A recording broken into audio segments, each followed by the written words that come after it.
जय हिंद बच्चों। आज हम डिस्कस करने वाले हैं कक्षा 9 के विज्ञान अध्याय 2 क्या हमारे आसपास के पदार्थ शुद्ध हैं के अभ्यास के प्रश्नों के उत्तर के बारे में। तो आइए वीडियो को स्टार्ट करते हैं। अभ्यास का पहला प्रश्न है, निम्नलिखित को पृथक करने के लिए आप किन विधियों को अपनाएंगे?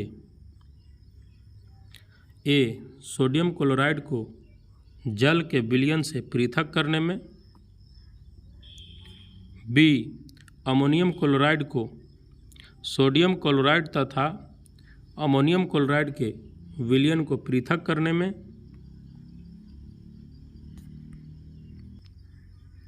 तो बच्चों, ए का आंसर होगा वाष्पीकरण विधि और बी का आंसर होगा ऊर्ध्वपातन विधि।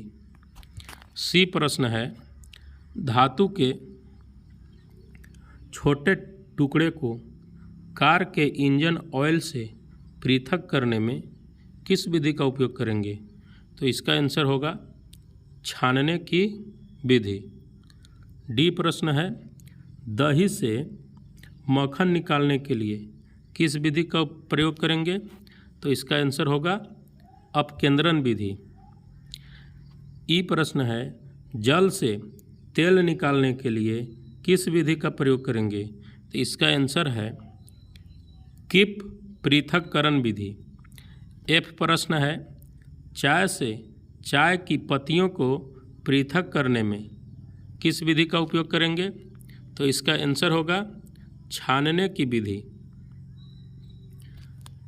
जी प्रश्न है, बालू से लोहे की पिनों को पृथक करने में किस विधि का उपयोग करेंगे? तो इसका आंसर होगा चुंबकीय पृथक्करण विधि। एच प्रश्न है, भूसे से गेहूं के दानों को पृथक करने में किस विधि का उपयोग करेंगे? इसका आंसर होगा ओसाई विधि या ओसावन विधि। आई प्रश्न है, पानी में तैरते हुए महीन मिट्टी के कणों को पानी से अलग करने के लिए आप किस विधि का उपयोग करेंगे? इसका आंसर होगा निथारने। प्रश्न है, पुष्प की पंखुड़ियों के निचोड़ से विभिन्न रंजकों को पृथक करने में आप किस विधि का उपयोग करेंगे? तो इसका आंसर होगा क्रोमैटोग्राफी अर्थात क्रोमैटोग्राफी विधि। तो बच्चों, दूसरा प्रश्न है, चाय तैयार करने के लिए आप किन किन चरणों का प्रयोग करेंगे? विलयन, विलायक, विलेय, घुलना, घुलनशील, अघुलनशील, घुले, फिल्ट्रेट तथा अवशेष शब्दों का प्रयोग करें। तो इसका उत्तर होगा बच्चों, क्रम 1 में एक पतीली अर्थात बर्तन में थोड़ी मात्रा में विलायक गर्म करेंगे। विलायक पानी होगा और केतली में थोड़ी मात्रा में चाय की पत्तियां जो विलायक होगा उसको डालेंगे। इसके बाद उबलते पानी को केतली में डाल देंगे और पत्तियों को कुछ देर फूलने देंगे, गीला होने देंगे। यह एक विलयन में बदल जाएगा। इसके बाद क्या करेंगे कि 1 कप चीनी जो विलय है उसमें डालेंगे और फिर विलयन को केतली में हिलाएंगे। इस प्रकार छलनी से छानकर विलयन को कप में डालेंगे। 2 छोटे चम्मच दूध डालेंगे, चम्मच से मिलाएंगे। अब चाय तैयार हो जाएगा और चाय की पत्तियों के अवशेष को छलनी से में रह जाएंगी छानेंगे तो, और चाय जो छाना हुआ भाग है वो विलयन में घुल जाएगी। चीनी और दूध घुलनशील विलेय हैं जबकि चाय की पत्तियां अघुलनशील विलेय हैं। अब तीसरा प्रश्न है, प्रज्ञा ने 3 अलग अलग पदार्थों की घुलनशीलताओं को विभिन्न तापमान पर जांचा तथा नीचे दिए गए आंकड़ों को प्राप्त किया। प्राप्त हुए परिणामों को 100 ग्राम जल में विलेय पदार्थ की मात्रा को संतृप्त विलयन बनाने हेतु पर्याप्त है, निम्नलिखित तालिका में दर्शाया गया। तालिका देखिए, एक तालिका में लिखा हुआ है विलेय पदार्थ और एक तरफ लिखा हुआ है तापमान केल्विन में।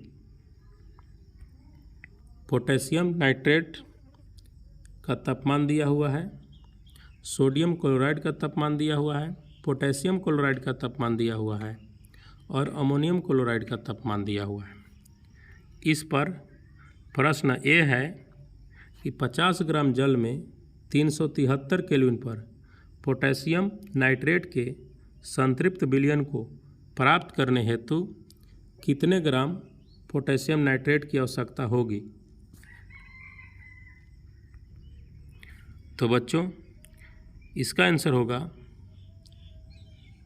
100 ग्राम विलायक में विलय घुलने वाली अधिकतम मात्रा, विलय की घुलने वाली अधिकतम मात्रा को उस विलयन में विलय की घुलनशीलता कहते हैं, जबकि ताप एवं दाब नियत होना चाहिए। इस प्रकार ये प्रश्न का आंसर होगा 313 केल्विन पर 100 ग्राम जल अधिकतम 62 ग्राम पोटेशियम नाइट्रेट को घोल सकता है।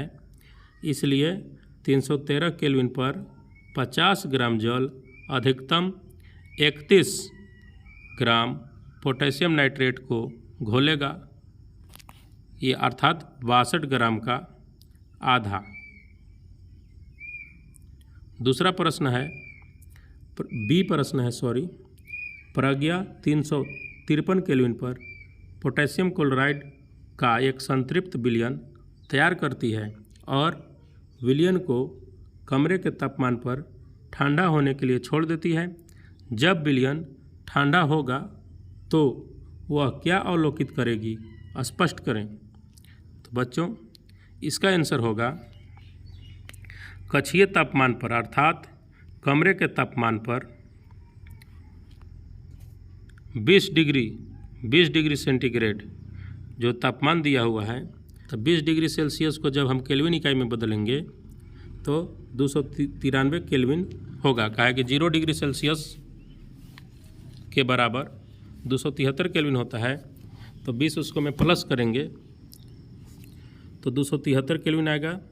353 केल्विन पर 100 ग्राम जल अधिकतम 54 ग्राम पोटेशियम क्लोराइड को घोल सकता है, जबकि 293 केल्विन पर 100 ग्राम जल अधिकतम 35 ग्राम पोटेशियम क्लोराइड को घोल सकता है। तापमान घटने के साथ साथ ठोसों की द्रव में घुलनशीलता भी घट जाती है, अतः पोटेशियम क्लोराइड का पाउडर नीचे बैठना आरंभ कर देगा। तो प्रज्ञा यह अवलोकित करेगी कि पोटेशियम क्लोराइड का जो पाउडर है वह नीचे तली में बैठ रहा है।